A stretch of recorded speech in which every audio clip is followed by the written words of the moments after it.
सामुदायिक स्वास्थ्य केंद्र कांडा इन दिनों डॉक्टरों की भारी कमी और चिकित्सकों के तबादलों के कारण गंभीर स्वास्थ्य संकट से गुजर रहा है।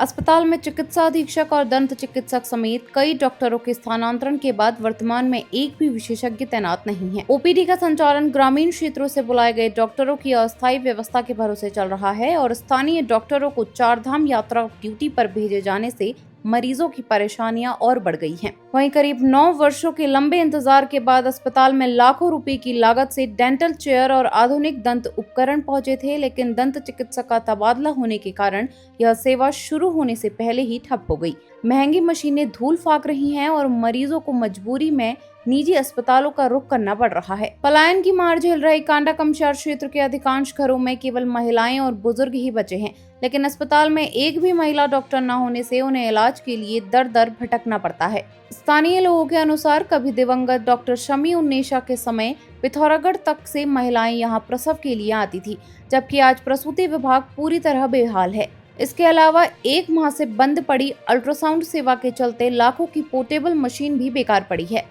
इस बदहाली पर पूर्व विधायक ललित फर्सवाण ने सरकार पर हमला बोलते हुए कहा कि कांडा में 5 करोड़ का अनावश्यक टैक्सी स्टैंड तो बन रहा है, लेकिन अस्पताल बदहाल है। उन्होंने जल्द नियुक्ति न होने पर आंदोलन की चेतावनी दी है। मामले पर सीएमओ डॉक्टर कुमार आदित्य तिवारी ने बताया कि स्थानांतरण अनिवार्य आदेशों के तहत हुए हैं। कांडा के लिए चिकित्सा अधीक्षक और महिला डॉक्टर की स्थायी व्यवस्था कर दी गई है, जो जल्द कार्यभार संभालेंगे। वहीं अल्ट्रासाउंड और दंत चिकित्सक की तैनाती के प्रयास जारी हैं। वहीं जिलाधिकारी अपूर्वा पांडे ने कहा कि कांडा सहित जिले के अन्य अस्पतालों में खाली चल रहे डॉक्टरों के पदों को भरने के लिए शासन स्तर पर लगातार पत्राचार किया जा रहा है और जल्द से जल्द डॉक्टरों की नियुक्ति के लिए पूरे प्रयास किए जा रहे हैं। कांडा की जो सामुदायिक स्वास्थ्य केंद्र है, यहाँ की बदहाल स्वास्थ्य सेवाओं पर आज आम जनता सवालिया प्रश्न खड़ा कर रही है। जिस प्रकार से डॉक्टरों का लगातार तबादला जनपद बागेश्वर से बाहरी जनपदों में करा जा रहा है, ये क्षेत्रीय विधायक की कहीं ना कहीं बहुत बड़ी कमजोरी आज हम सब लोगों के सामने दिख रही है।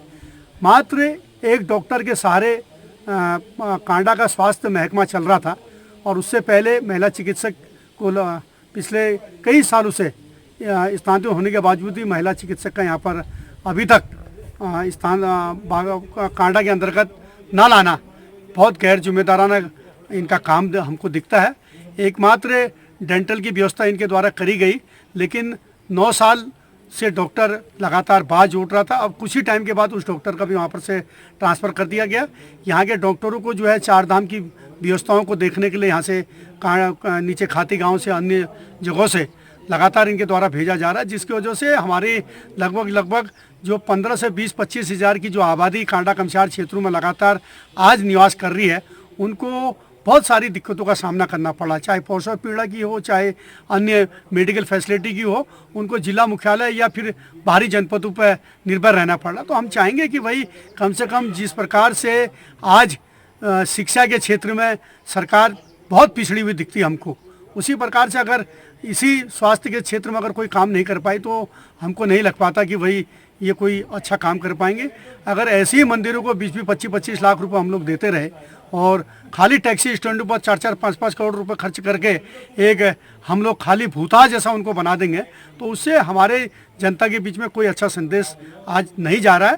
तो अगर जाने की कोशिश होती तो स्वास्थ्य और शिक्षा पर सरकार ने सबसे ज़्यादा दबाव देना चाहिए था और स्वास्थ्य और शिक्षा को सबसे मजबूत पटल पर रखने की कोशिश क्षेत्रीय विधायक जी ने करनी चाहिए थी, क्योंकि माननीय विधायक जी सबसे खास सबसे प्रिय जो है माननीय मुख्यमंत्री जी के हैं। उसके बावजूद भी ना हमारा नर्सिंग कॉलेज यहाँ पर स्थापित हो पा रहा है, ना यहाँ की स्वास्थ्य व्यवस्थाएं यहाँ पर स्थापित हो पा रही हैं, ना शिक्षा व्यवस्था यहाँ पर सुव्यवस्थित तौर पर यहाँ पर हो पा रही है।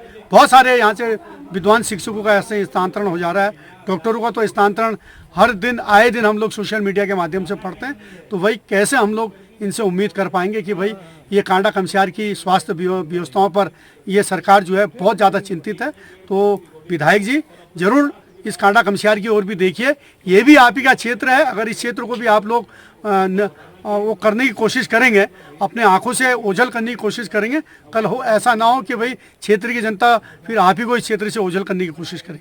बाद में काफ़ी सारे ट्रांसफ़र हुए हैं और अभी भी शासन द्वारा जहाँ जहाँ भी रिक्तियाँ हैं उसके संबंध में निरंतर पोस्टिंग्स की जा रही हैं। जिला प्रशासन द्वारा भी जिला अस्पताल भी और अन्य भी जो अस्पताल हमारे जनपद में हैं उनके संदर्भ में शासन से निरंतर परजू किया जा रहा है। तो जहाँ पे भी रिक्तियाँ रहेंगी हमारा पूरा प्रयास रहेगा कि शासन के साथ समन्वय कर हम लोग शीघ्र अतिशीघ्र लोगों की इन समस्याओं का निवारण कर सकें।